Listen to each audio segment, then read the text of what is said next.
Dear students, good morning all of you.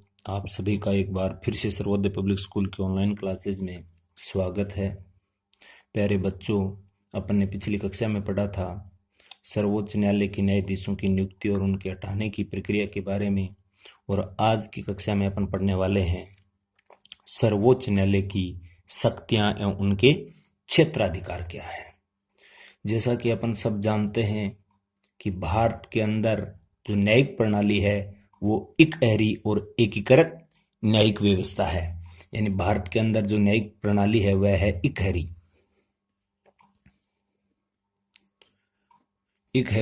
व एकीकृत। और इस प्रणाली के होने के कारण भारत का जो सर्वोच्च न्यायालय है उनको यानी सर्वोच्च न्यायालय को व्यापक शक्तियां दी गई हैं। शक्तियां एवं क्षेत्राधिकार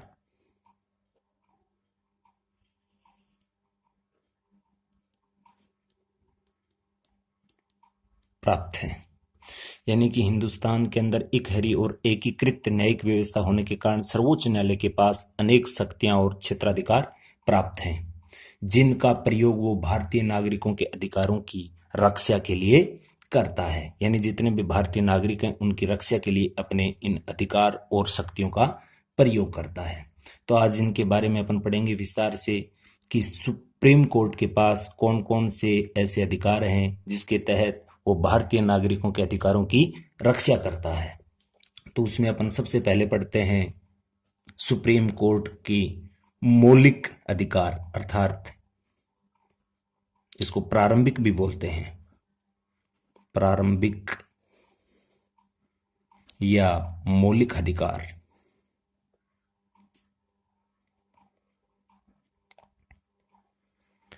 कि सुप्रीम कोर्ट के ऐसे कौन से अधिकार हैं जिसको अपन प्रारंभिक अधिकार के अंदर पढ़ते हैं, जिसमें अपन सबसे पहले देखते हैं कि सर्वोच्च न्यायालय के जो मौलिक अधिकार हैं उसका उल्लेख है वो अपने भारतीय संविधान के अनुच्छेद 131 में दिया हुआ है।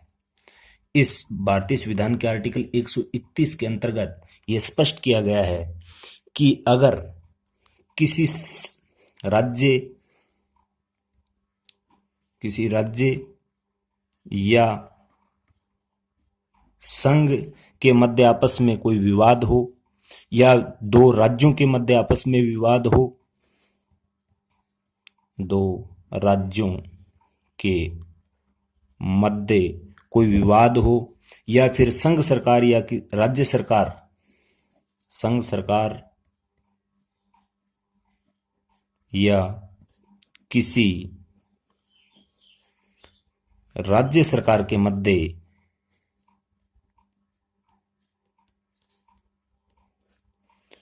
विवाद हो तो उसकी सुनवाई केवल और केवल सुप्रीम कोर्ट में की जाएगी। जो ये सुप्रीम कोर्ट का प्रारंभिक क्षेत्राधिकार है, अर्थात इसके ये मौलिक क्षेत्राधिकार के अंतर्गत आता है। कहने का अर्थ यह हो गया, जैसे मैं आपको उदाहरण के तौर पे बताता हूं कि अगर संघ सरकार या राजस्थान सरकार के मध्य अगर कोई विवाद हो जाता है तो उसकी सुनवाई केवल और केवल सुप्रीम कोर्ट में ही की जाएगी। जैसे दो राज्यों के मध्य अगर विवाद हो, जैसे अपने राजस्थान और हरियाणा के मध्य किसी भी प्रकार का कोई विवाद हो जाता है तो उसकी सुनवाई भी केवल और केवल किस में की जाएगी? सर्वोच्च न्यायालय में, जो सर्वोच्च न्यायालय के मौलिक अधिकार क्षेत्र के अंतर्गत आता है। ये तो है इस मौलिक क्षेत्राधिकार के अंतर्गत जिसका उल्लेख संविधान के आर्टिकल 131 में दिया हुआ है, जो एक महत्वपूर्ण इसका अधिकार क्षेत्र के अंतर्गत आता है। दूसरा है जो सबसे महत्वपूर्ण सुप्रीम कोर्ट का जो क्षेत्राधिकार वह है रीट संबंधी क्षेत्राधिकार। रीट संबंधी, जिसे अपन रीट को लेख भी बोलते हैं, और इसका दूसरा नाम एक न्यायादेश भी इसको कहा गया है। यह रीट जारी करने का जो अधिकार है वो सुप्रीम कोर्ट को संविधान के अनुच्छेद 32 में उल्लेखित है। इस विधान के आर्टिकल 32 के अनुसार सुप्रीम कोर्ट को रिट जारी करने का आदेश है, जिसके तहत वह भारतीय नागरिकों को जो मौलिक अधिकार मिले हुए हैं उनकी रक्षा करता है। और इस लेख के ही माध्यम से यह अपने अधिकारों की रक्षा करता है। तो ये लेख ये कुछ इस प्रकार से अपने ये निर्देशित करता है, जिसमें ये 5 प्रकार के लेख जारी करता है। यानी कि जो ये लेख जारी करता है वह है सुप्रीम कोर्ट 5 प्रकार के करता है, जिसमें अपन ने पहले भी पढ़ा था, जब मौलिक अधिकार पढ़ा था, जिसमें संवैधानिक उपचार के अधिकार के अंतर्गत वही है, जिसमें अपन ने देखा था पहला बंदी प्रत्यक्षीकरण। बंदी प्रत्यक्षीकरण, यह बंदी प्रत्यक्षीकरण किसे कहेंगे अपन? यानी बंदी प्रत्यक्षीकरण का अर्थ यह होता है कि जब कोई आपराधिक प्रवृत्ति का व्यक्ति गिरफ्तार किया जाता है पुलिस के द्वारा, तो उस व्यक्ति को 24 घंटे के अंदर अंदर नजदीकी न्यायालय के मजिस्ट्रेट के सामने पेश करना होता है, जिसे ये अपन क्या कहते हैं? बंदी प्रत्यक्षीकरण कहते हैं। और अगर उस जो व्यक्ति होता है जिसको बंदी बनाया गया है, उसको न्यायिक मजिस्ट्रेट के सामने पेश करने पर अगर वह दोषी साबित हो जाता है तो उसको सजा दे दी जाती है, अन्यथा उसको वहां से रिहा कर दिया जाता है। इसी के संबंध में एक आपसे क्वेश्चन पूछा जा सकता है, जैसे मैं आपको उदाहरण के तौर पे बता रहा हूं कि अगर आपका कोई मित्र किसी आपराधिक प्रवृत्ति में संलग्न नहीं था, फिर भी एक आशंका के आधार पर पुलिस ने उसको गिरफ्तार कर लिया, तो आप उसकी किस प्रकार से या किस लेख के माध्यम से सहायता कर सकते हैं? तो वह होगा बंदी प्रत्यक्षीकरण। क्योंकि बंदी प्रत्यक्षीकरण के अंतर्गत आप उसको 24 घंटे के अंदर अंदर नजदीकी न्यायालय के मजिस्ट्रेट के सामने पेश करवाने में सक्षम होंगे, जिसके तहत वह निरपराध घोषित कर दिया जाएगा और आप उसको मुक्त करवा सकते हैं। और दूसरा जो लेख है जो महत्वपूर्ण, वह है परमादेश। परमादेश यह है, परमादेश किसे कहेंगे कि यदि कोई सार्वजनिक अधिकारी अपने कर्तव्य का पालन नहीं कर रहा होता है, तो उसको कर्तव्य पालन के लिए जो आदेश दिया जाता है उसी को अपन परमादेश कहते हैं। यानी कि कर्तव्य पालन के लिए जो आदेश दिया जाता है उसे ही अपन क्या कहते हैं? परमादेश। कर्तव्य पालन के लिए एक सार्वजनिक अधिकारी को जो आदेश दिया जाता है उसी को ही क्या कहा जाता है? परमादेश। और इसके बाद में अगला है तीसरा प्रतिषेध। प्रतिषेध, प्रतिषेध किसे कहेंगे ये देखते हैं। यानी कि प्रतिषेध वह याचिका है जो एक न्यायालय को जारी करता है, यानी न्यायालय को जारी करता है। यह कब करेगा? जब यानी कि उच्च न्यायालय को यह एहसास हो जाए कि उसका जो अधीनस्थ न्यायालय है वो ऐसे मामले की सुनवाई कर रहा है जो उसके अधिकार क्षेत्र से बाहर की है। इस प्रकार की सूचना अगर उच्च न्यायालय को प्राप्त होती है तो इस याचिका के माध्यम से उस सुनवाई पर रोक लगाने के लिए जो आदेश जारी करता है उसी को प्रतिषेध कहा गया है। यानी कि ये न्यायालय को जारी करता है जब सर्वोच्च न्यायालय को यह एहसास हो जाता है कि उसका कोई अधीनस्थ न्यायालय ऐसे मामले की सुनवाई कर रहा है जो उसके अधिकार क्षेत्र से क्या है? बाहर का है। तो उस प्रकार की कार्रवाई पर रोक लगाने के लिए जो याचिका पेश की जाती है उसी का नाम प्रतिषेध है। इसके बाद में है 4 नंबर, एक महत्व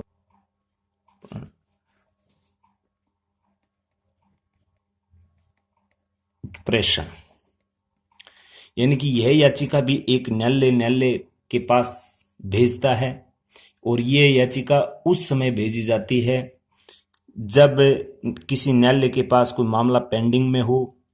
तो उस मामले को, यानी कि जब अधीनस्थ न्यायालय के पास कोई मामला होता है तो उच्च न्यायालय स्वयं संज्ञान लेते हुए उस फाइल को अपने पास मंगवा सकता है। अर्थात एक अधीनस्थ न्यायालय से ऊपर के न्यायालय की ओर जो फाइल स्थानांतरित की जाती है या अपने पास जो सुप्रीम कोर्ट मंगवाता है अपने अधीनस्थ न्यायालयों से, उसे ही अपन क्या कहते हैं, उत्प्रेषण। और इसके एक और महत्वपूर्ण बिंदु है इसका पांचवा, वह है अधिकार प्रेक्षा।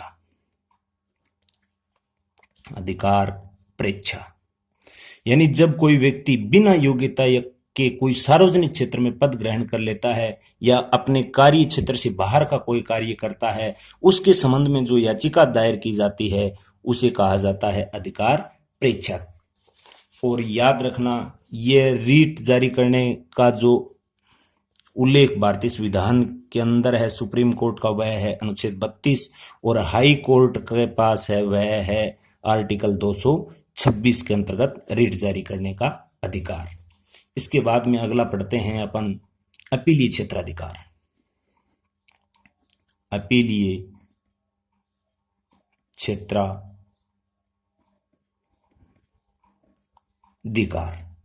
यानी कि भारतीय संविधान के आर्टिकल 132 में, अनुच्छेद 132 में सर्वोच्च न्यायालय को भारत के सभी उच्च न्यायालय के निर्णयों के विरुद्ध अपील सुनने का अधिकार है।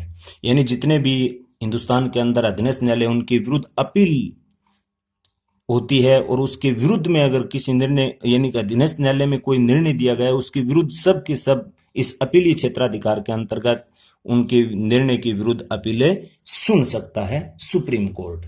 और देश का सबसे बड़ा यह अपीलीय न्यायालय है वह है सर्वोच्च न्यायालय यानी सुप्रीम कोर्ट। और इसी के साथ आगे अपन देखते हैं कि ये किस प्रकार से, इसके अंतर्गत कुछ पार्ट हैं कि ये किस प्रकार के मामलों में अपीलें सुन सकता है, जिसमें पहला आता है संवैधानिक मामले के संबंध में।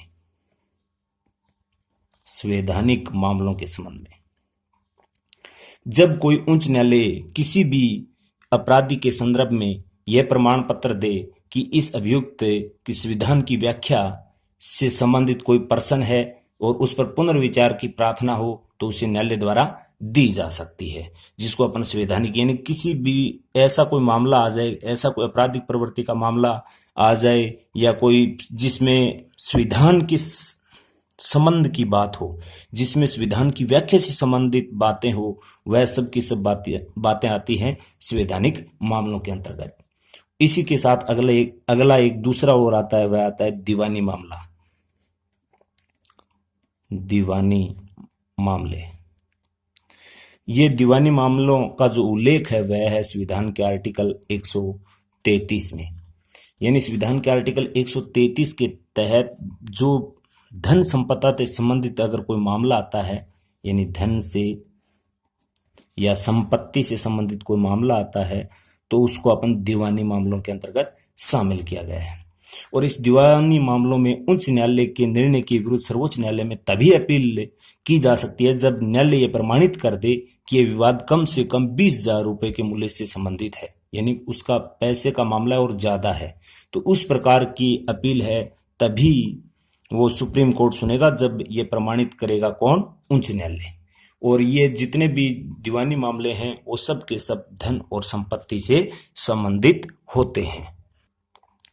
इससे आगे आता है आपराधिक या फौजदारी मामले।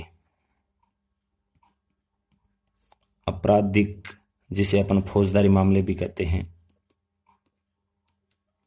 ये मुख्यतः मारपीट से संबंधित होते हैं। मारपीट से संबंधित मामले होते हैं। इसका उल्लेख है वह दिया गया है संविधान के अनुच्छेद 134 के अंतर्गत। और ये फौजदारी मामले तभी सुप्रीम कोर्ट में सुने जाएंगे तब जब उच्च न्यायालय ने अपील में किसी अभियुक्त की दोष मुक्ति का आदेश को परिवर्तित कर उसको मृत्युदंड में बदल दिया है, या किसी अपील के आरोपी को दोष मुक्त कर दिया है।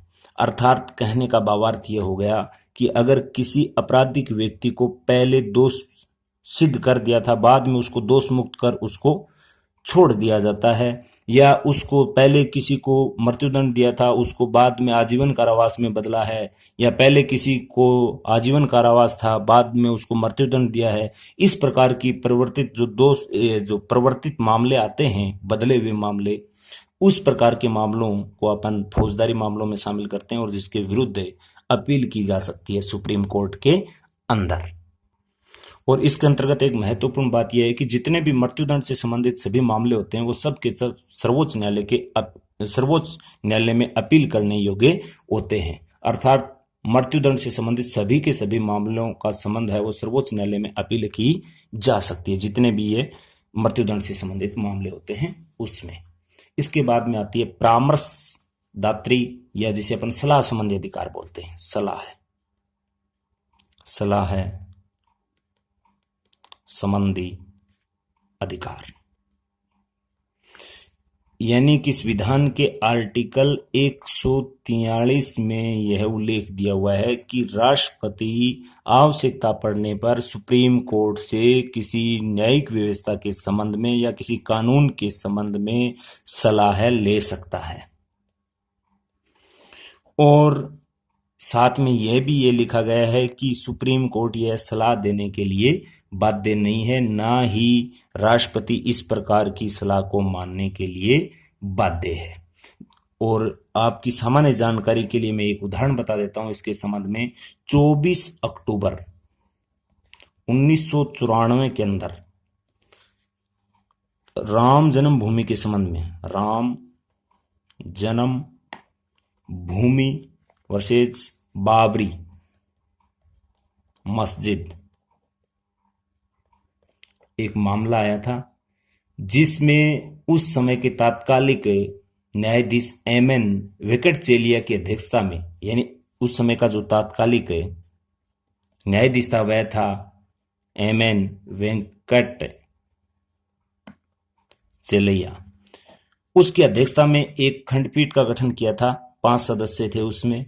उन्होंने राष्ट्रपति ने इस संबंध में जब राम जन्मभूमि बाबरी मस्जिद के संबंध में जब राय मांगी गई थी तो उस समय वो देने के लिए मना कर दिया। लेकिन इसी के अंतर्गत एक महत्वपूर्ण दूसरी और बात है, अगर राष्ट्रपति किसी पूर्व में यानी पहले कोई संवैधानिक संधि हुई हो अर्थात कोई समझौता हुआ हो, उस संबंध में अगर कोई राय जानना चाहता है तो वह न्यायालय उसको देने के लिए बाध्य होता है, साधारण मामलों में बाध्य नहीं होता। और ना ही राष्ट्रपति उस किसी भी प्रकार की जो राय सुप्रीम कोर्ट द्वारा दी जाती है उसको मानने के लिए बाध्य है।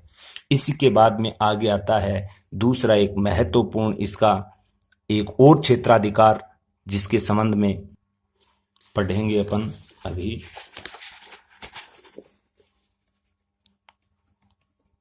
संविधान की व्याख्या के संबंध में वह पुनर्विलोकन के संबंध में अधिकार क्या है। जैसा कि अपन सब जानते हैं कि संविधान की व्याख्या और सुरक्षा का जो अधिकार दिया गया है वो सुप्रीम कोर्ट को दिया गया है। सर्वोच्च न्यायालय द्वारा दी गई संविधान की व्याख्या ही सर्वोपरि होगी। और इसी संबंध में संविधान के एक आर्टिकल में अनुच्छेद 137 में सर्वोच्च न्यायालय को न्यायिक पुनरावलोकन की भी शक्ति प्रदान की गई है, जिसके तहत सर्वोच्च न्यायालय अपने पहले दिए हुए निर्णय को भी बदल सकता है या उस पर दोबारा से विचार किया जा सकता है। यानी कि वो अपने निर्णय जो पहले निर्णय लिया था उसमें कभी भी बदलाव कर सकता है आवश्यकता पड़ने पर। और ऐसा काफी बार हुआ भी है। जैसे अपन ने पीछे मौलिक अधिकार पढ़े थे, उस समय पढ़े थे गोलकनाथ बनाम विवाद पढ़ा था 1967 का, केशवानंद भारती मामला पढ़ा था 1973 का, मिनर्वा मिल्स मामला पढ़ा था 1980 का, जिसमें सुप्रीम कोर्ट ने अपने पूर्व में लिए गए निर्णयों में ही स्वयं ने बदलाव किया था।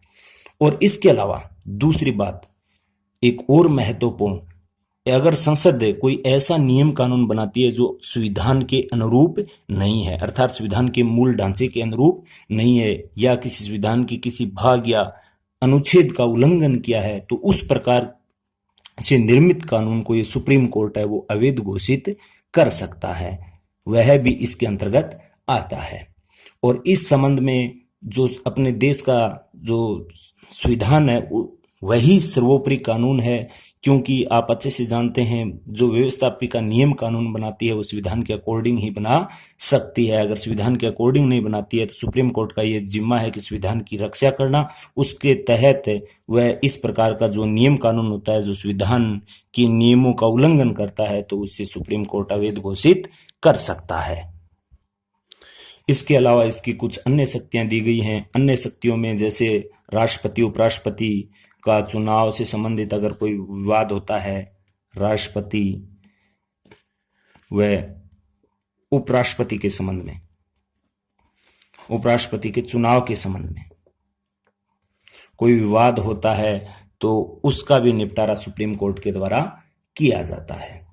और एक बात और महत्वपूर्ण जो मैंने आपको बताई थी न्यायिक संरचना के बारे में, जो न्यायपालिका की संरचना हिंदुस्तान में वो पिरामिड नुमा है, यानी भारत में एक एकीकृत न्यायिक व्यवस्था की स्थापना की गई है जिसका अंतिम रूप से शक्ति है वो सर्वोच्च न्यायालय को दी गई है। सर्वोच्च न्यायालय के सभी निर्णय हैं वो समस्त देश से में जितने भी न्यायालय हैं, जितने भी नागरिक हैं वो मानने के लिए क्या है, बाध्य हैं।